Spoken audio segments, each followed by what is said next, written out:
Hi again, macroeconomics students. This is the instructor video to accompany week 7 of the course, where you'll be taking a look at chapters 10 and 13 out of your textbook, and particularly the issue of fiscal policy in chapter 13. That's sort of the big event for this week. Well, fiscal policy is pretty interesting, and it's something that's very much in the news these days. Most economics news right now, in fact, is dominated within the United States, that is, by issues that involve fiscal policy. So as you're going to see in Chapter 13, fiscal policy is just the use of the government budget to try to manage the business cycle. So remember, the business cycle involves our periods of economic growth and then these irregular periods of contraction in production and employment, which we call recessions, right? So the idea here is to use the government budget to not prevent the business cycle, not prevent recessions. It's not really possible. But to manage the business cycle, to take the sharp edges off of recessions, reduce the amount of pain that families go through economically during downturns, and to prevent periods of strong growth from getting out of control and turning into excessively high inflation. So that's the basic idea. And the sort of fundamental breakdown is you've got two basic policy postures with lots of specific options within them. They are expansionary policy and contractionary policy. Okay, there we go. So with expansionary policy, you're trying to encourage the economy to expand. Expansionary policy encourages economic growth. This is usually what we do during times of recession. When the economy is shrinking, we want to return it to growth, right? So the idea is to pursue this expansionary policy posture. These days it's frequently referred to as a stimulus measure. Means the same thing as expansionary policy. All right? And the alternative is contractionary policy, where you're trying to slow down the economy, reduce the rate of economic growth, typically when you've got excessively high growth and high inflation, which can come from high rates of growth. It's been a while since we had that problem, right? Our main problem now is slow growth and high unemployment rather than very high growth and high inflation. But when you have high inflation, you use contractionary policy to reduce the rate of economic growth, hopefully not so much as to push us into negative growth and recession territory, right? But that's the basic idea. Now, that policy posture, contractionary policy, we often call that austerity these days. Right now we're actually going through a version of contractionary fiscal policy. The way it's being referred to right now in the United States is the sequester. The sequester, which is a technical name for the congressional mandate to reduce spending in order to reduce the budget deficit, which we'll get to in just a second. All right. So right now we're going through contractionary policy, which they're calling the sequester, or previously the fiscal cliff. Austerity is the more typical name for it, and this is all opposed to the other option, expansionary policy, which we call stimulus. So what do these things amount to? Well, the stimulus posture, expansionary fiscal policy, the basic outline is increases in government spending or reductions in taxes. More spending, less taxes, because those things tend to increase aggregate demand. Aggregate demand, the total level of demand for all goods and services across the economy. Well, if the government spends more money, that creates more demand for goods and services when the government buys them.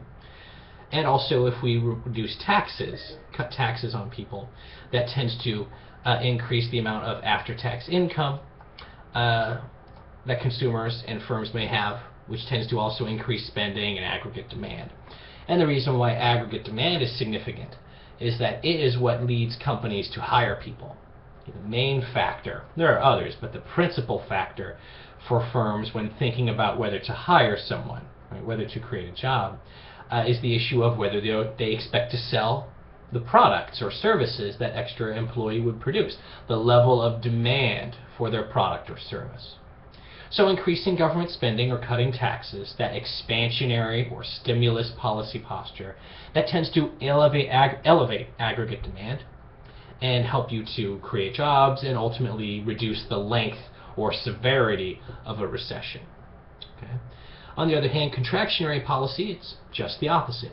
There, the basic picture is reductions in government spending, cutting spending, or increases in taxes, some combination of those.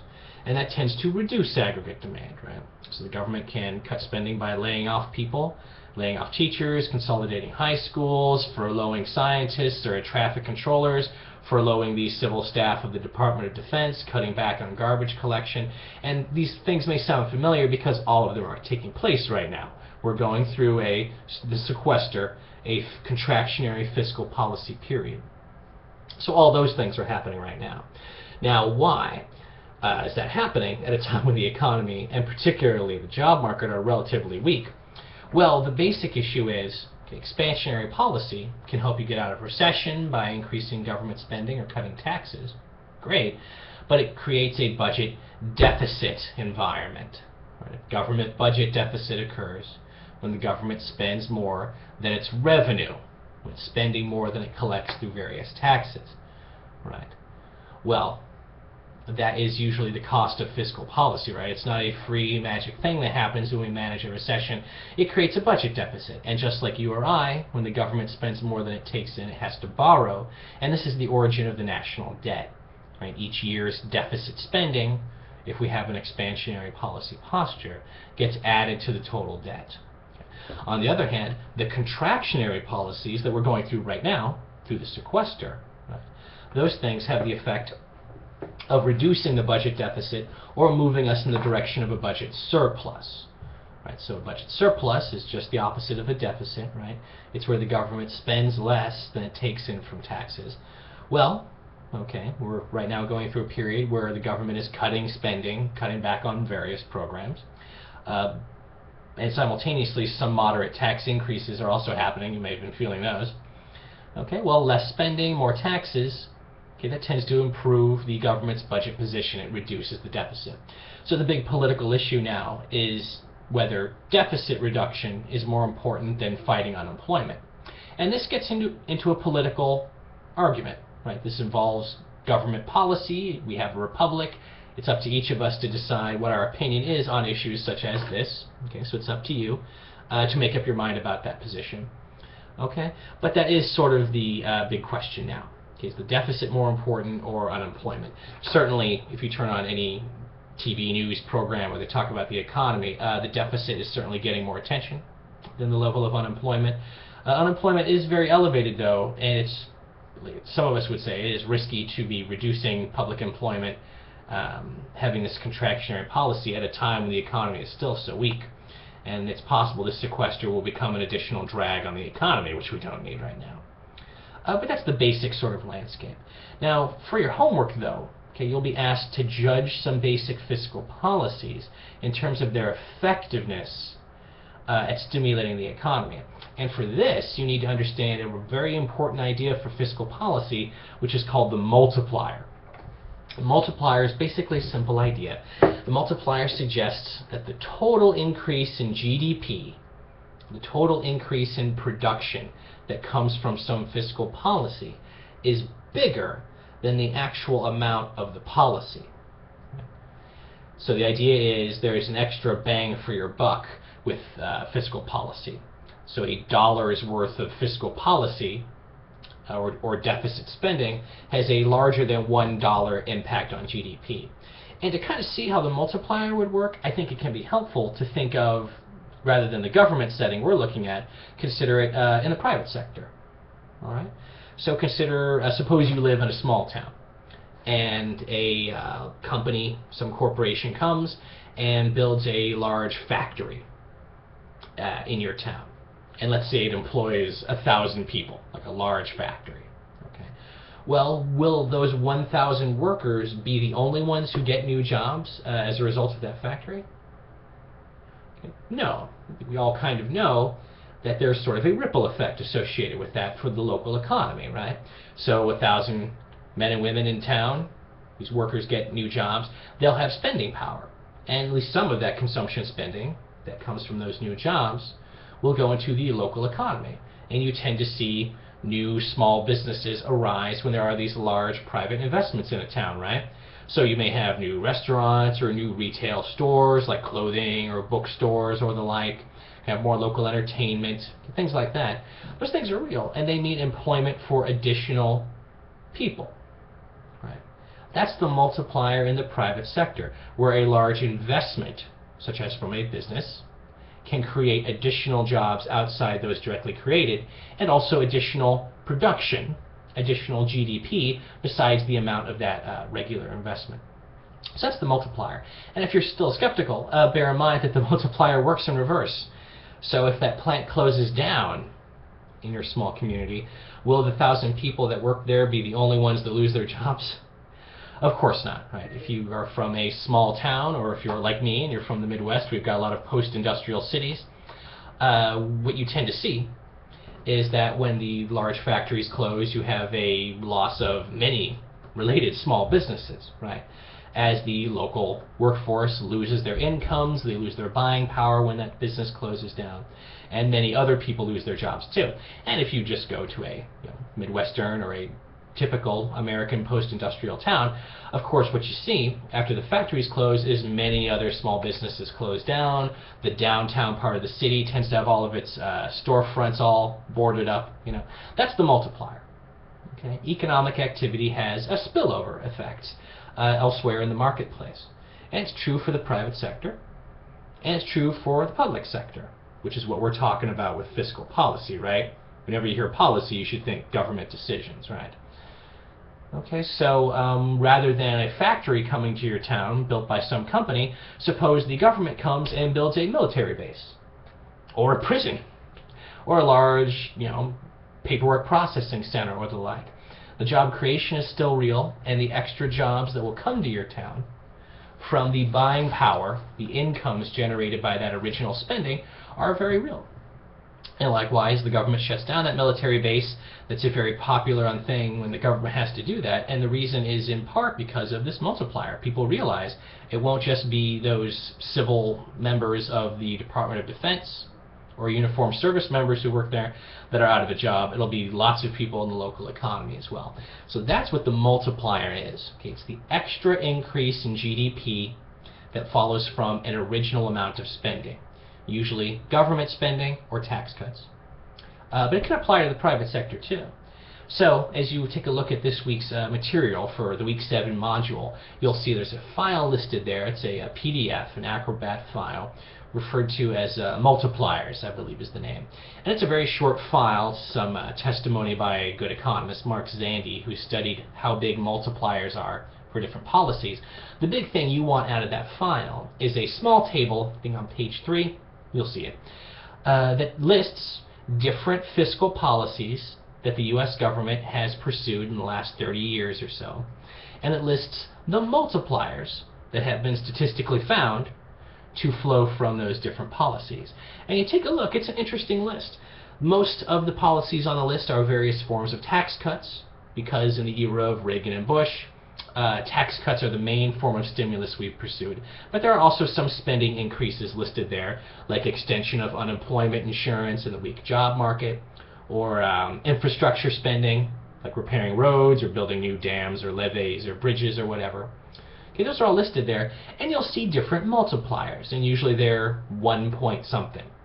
So if there's a multiplier of like 1.3, for example, that means every dollar of government spending or tax cut equivalent gives you $1.30 worth of increase to GDP. Okay? And take a look at that list. It's very interesting.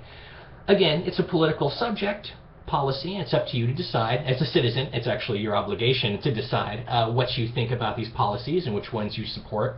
And that should be a factor in your decision about who you vote for politically in our republic. Right?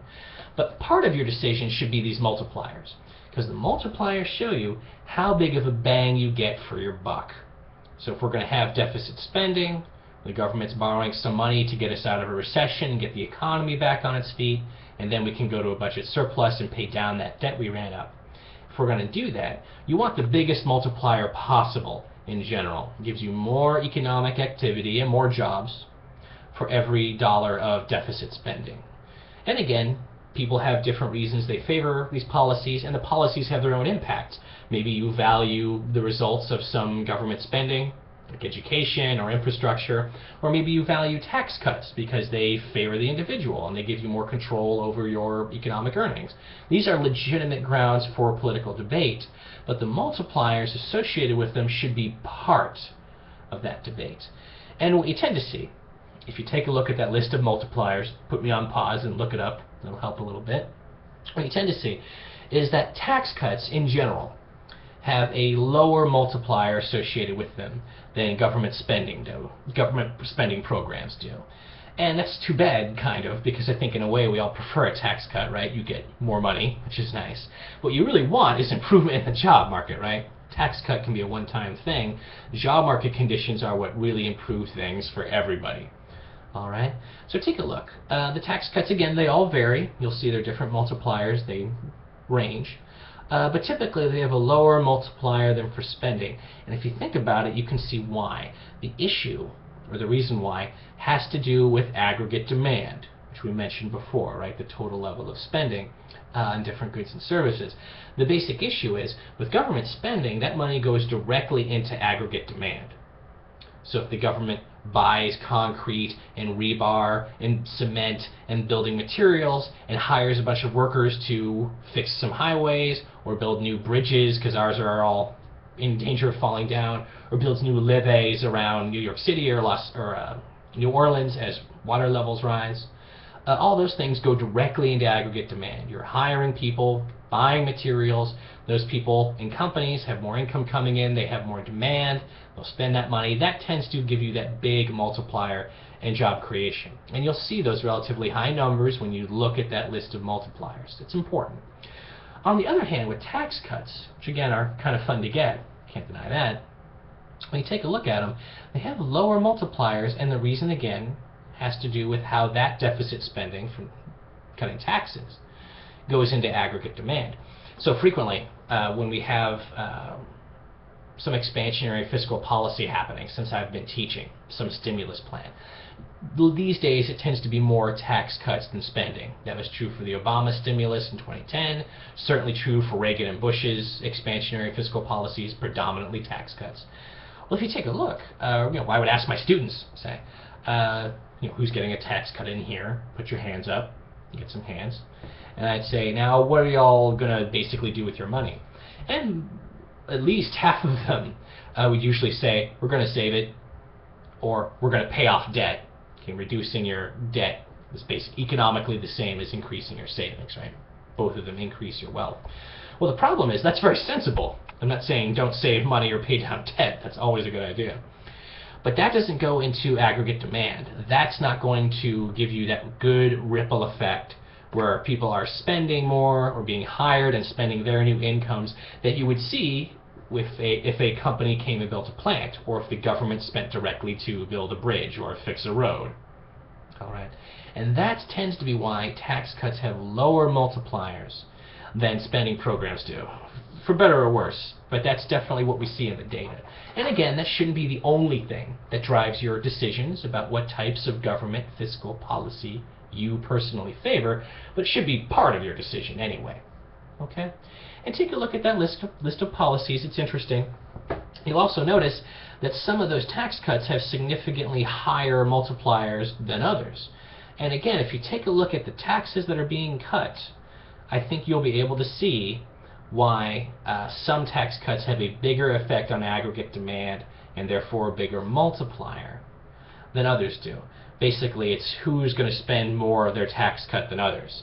If you cut taxes for working people or poorer people, most of that money will be spent. Okay, or at least a significant amount of it will. Some of it, again, will go to savings. On the other hand, if I cut taxes for very high income households or for larger firms, the stock in which tends to be owned by wealthier households, that money tends to be more likely to go into savings and is spent in a lower proportion than other tax cuts for, say, lower income households in general. Okay? So take a look at that list. It's pretty interesting. And it'll help you for this week's homework, which deals heavily with this issue of multipliers and effective fiscal policy. Okay? I think that's everything we wanted to mention. So there you go. And if you have trouble with that homework, go ahead and shoot me an email through Canvas or through the regular college system, and I should be able to get back to you and give you a hand with that. Okay? See you on the boards.